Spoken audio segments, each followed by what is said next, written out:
একটা বিড়াল ছানা প্রথম যখন আপনার ঘরে আসে সে জানে না আপনি কে, শুধু জানে এই মানুষটা যদি ওকে আদর করে, খেতে দেয়, আশ্রয় দেয়, তাহলে সে বেঁচে থাকতে পারবে।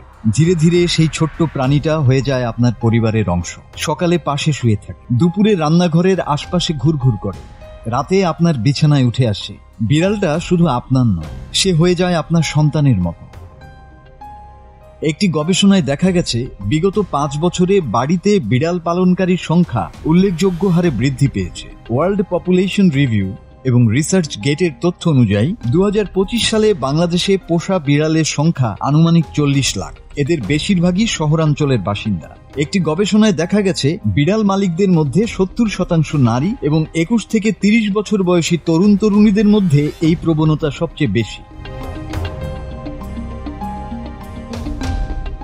দেশি বিদেশি বিভিন্ন প্রজাতির বিড়াল এখন সহজলভ্য।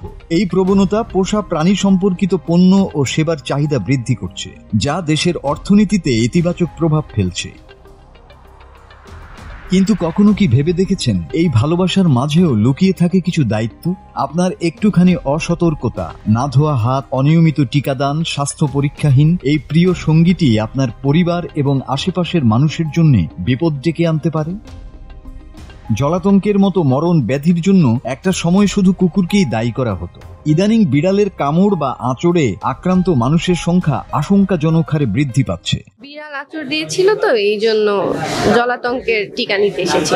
পালা না, বাট বড় বোনের কাছে বেড়াতে গিয়েছিলাম, ওর পালা বিড়াল আঁচড় দিয়েছিল।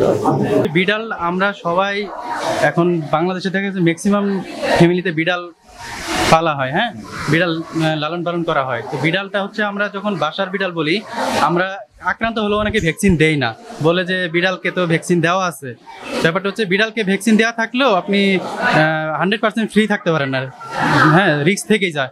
সেক্ষেত্রে আপনি চেষ্টা করুন, আপনিও এসে আমাদের এখানে সংক্রামক ব্যাধি হাসপাতাল আছে, এখানে ফ্রি অফ কস্টে ভ্যাকসিন দেওয়া হয়। আপনি নিজে প্রোটেক্ট থাকবেন, নিজে ভ্যাকসিন দিবেন। বিড়ালের ভ্যাকসিন, বিড়াল, কুকুর, বানর বেজি, শিয়াল, এই সমস্ত যেগুলো রেবিস আক্রান্ত প্রাণী, তারা নিজেরা তাদেরকে ভ্যাকসিন দেওয়া হলেও তারা সেফ থাকে, কিন্তু তারা আবার জীবাণু ছড়াতে পারে, রেবিস ছড়াতে পারে। সেক্ষেত্রে আপনাদের যাকে কামড় বা স্ক্র্যাচ বা আঁচড় দিবে তারা হচ্ছে ভ্যাকসিন নিতে পারেন। প্রতি বছর বাংলাদেশে অসংখ্য মানুষ বিড়ালের আঁচড় বা কামড় থেকে সংক্রমণে ভোগে। র্যাবিসের মতো মরণ ব্যাধি খুব সহজেই ছড়িয়ে পড়ে যদি আমরা সচেতন না হই। এখনো অনেকে জানে না শুধু রাস্তার বিড়াল নয়, ঘরের বিড়ালও যদি ভ্যাকসিন না নেয় সে বিপদের কারণ হতে পারে। জলাতঙ্ক ছাড়াও বিড়ালের নিজস্ব কিছু সংক্রমণ রয়েছে যা থেকে দেখা দিতে পারে মারাত্মক অ্যালার্জিক প্রতিক্রিয়া। বিড়াল তো আসলে তো থাকে তো সাধারণত বাসায় বসে আর কি, ঠিক আছে, সেই ক্ষেত্রে বাইরের থেকে এক্সপোজার হওয়ার সম্ভাবনা কম আর কি। তারপরে আপনার যেটা হলো বেটার হলো যে ভ্যাকসিনেশনটা করে নেওয়া আর কি।